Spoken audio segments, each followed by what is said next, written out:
Hi friends, today we discuss about a topic in history, Jainism. జైనిజంలో second topic.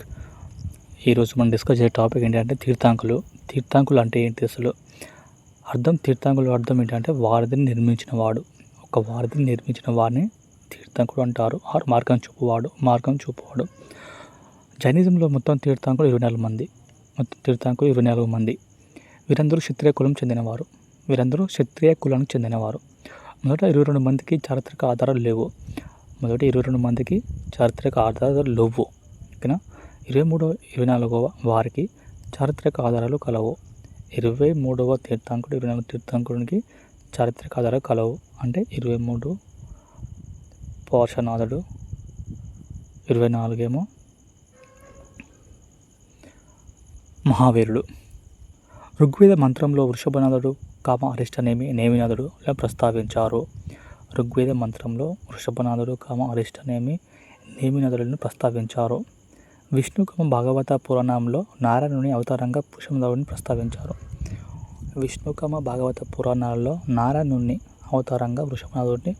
ప్రస్తావించారు. అంటే విష్ణుకమ భాగవత పురాణం ఉంటాయి కదా, అందులో నారాయణుని అవతారంగా వృషభనాథుడిని ప్రస్తావించారు.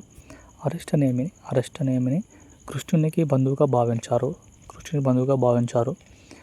ఓకేనా, కృష్ణుని బంధువుగా భావించారు.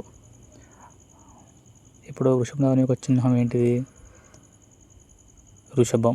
అరిష్టనేమి నీలికమనం ఉంటుంది ఒకటి. అలాగే ఫ్రెండ్స్, తీర్థంకులు అంటే ఏంటిది? వారిని నిర్మించిన వాడు, మార్గం చూపువాడు. మొత్తం 24 మెంబర్స్ ఉంటారు.